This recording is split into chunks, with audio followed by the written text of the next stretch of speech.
Hello my friends and welcome to this video where I'm going to show you how to make bases for your miniatures. And today I'm going to show you how you can use this lino for flooring originally. And I got this piece from a vendor. It's just a sample. And I start by drawing the shape with a marker and a bottle of paint and just trying to get it pretty round here, and then I'm going to cut the shape out using a pair of scissors. So I have cut out the shape with my scissors, and I'm ready to design a pattern. And I'm using my pen here, drawing some cobblestones or some kind of tiles, either on the floor or on the streets. And you can use this for any game really that, yeah, you're role-playing game in a dungeon or in more time or yeah, anywhere really. And I'm just going to use my knife in a second and cut out these lines. And I'm going to show you how you do that.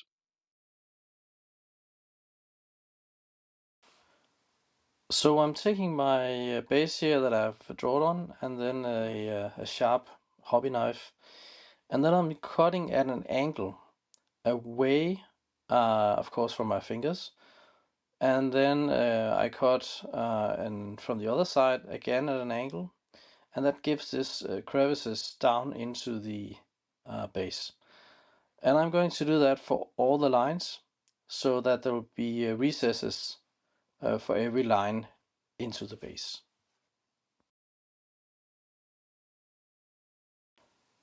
Okay, so now I have cut all the recesses and on all the lines, and the base is actually ready to be base coated.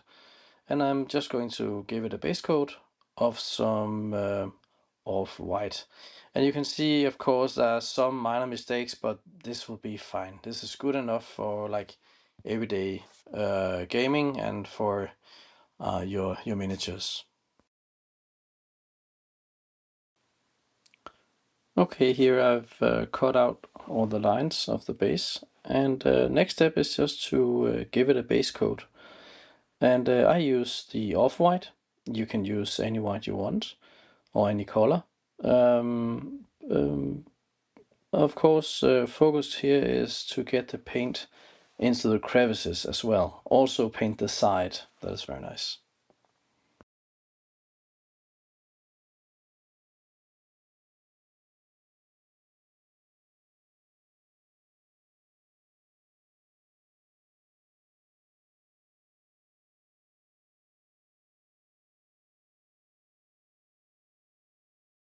Okay, so the base has been based with a base coat of off-white, and I'm going to pick out some of the tiles or stones here, and I'm using three colors. I'm using a sand color, a brown color, and a dark gray color. I'm starting off with the sand color here.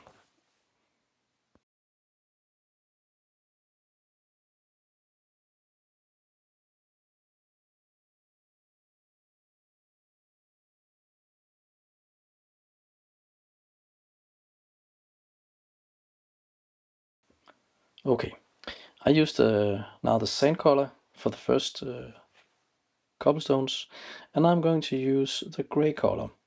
I'm going to use a slightly watered down gray color, and it doesn't matter if it blends a little bit between the colors. That'll only make a nice kind of transition between the colors, and this gray color is also important to get that into the crevices so it can like define the stones and the recesses in the surface.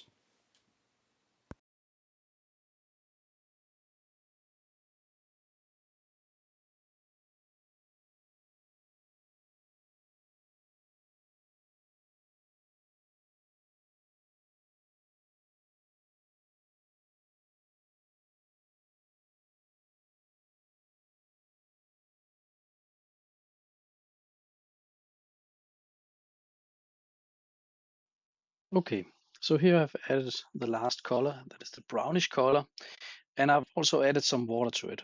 But I can see that there's still some what you would call pooling, where some of the paint gather in pools of paint, and I want to smoothen that out just a little bit. And therefore, I'm just blending in a little bit more of water, and the milky solution is still wet. The paint is still wet here, so that means I can blend it more smoothly. Also, I can see that when I painted the first colors, I've advertently removed some of the paint, so I can see some of the orange um, lino underneath. And I can just add a splash of white paint to that, and um, and then they'll blend in quite smoothly.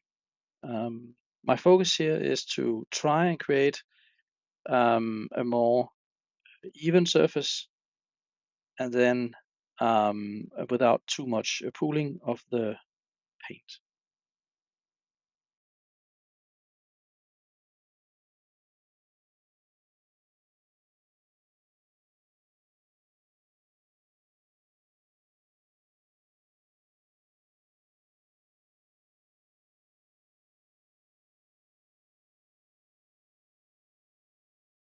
Show you some extra techniques to create some texture on the surface.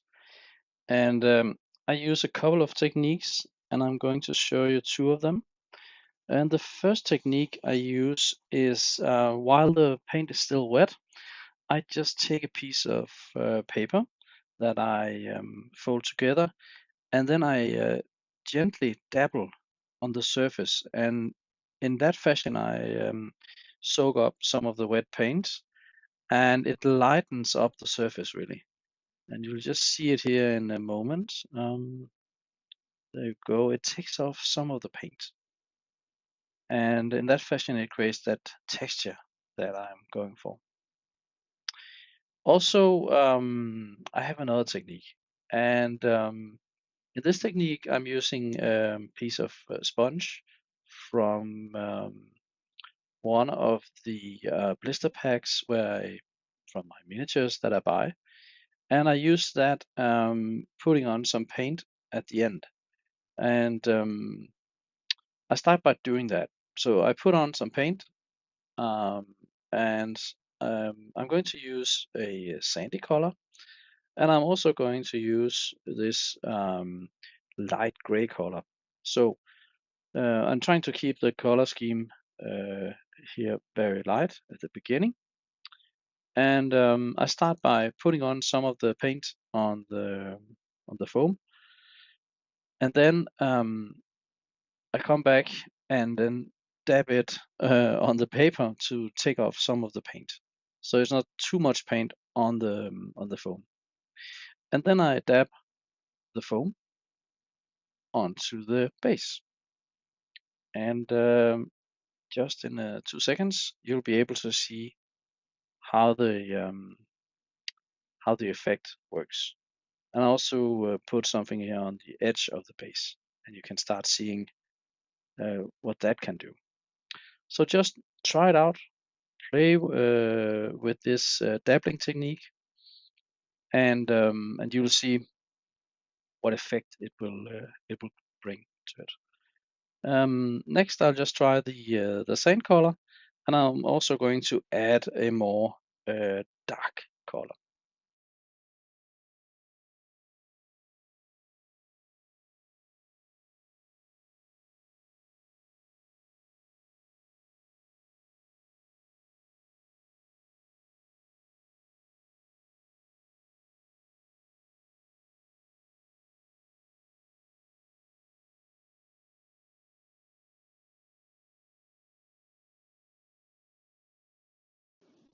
Okay, here I'm going to redefine the recesses of the base, and again I'm going to use the dark gray color, and I thin it down slightly, and but here in the beginning I can see that it's probably too thick, the paint, so I add a little bit more water. and that means it can run more easily in the crevices, and you get this shade effect, and that is actually what I'm going for. And you just go over each recess here and try and put in so to paint in some of the thin down dark gray color here, and then that gives that effect up of depth that you want. When you're done with adding some paint to the crevices, you can also add here and there a couple of stipplings of dark color just to give it some depth to the surface. And when the paint is dry, then you'll definitely see the finished product or the finished result. And also, I made this. I'm going to show you here. It's another base where I added just a touch of green. So hopefully you can see that. So thank you for watching, guys. I hope you found this video informative, or at least inspirational. And if you liked it, please give it a like or subscribe. Otherwise, I'll see you in the next video.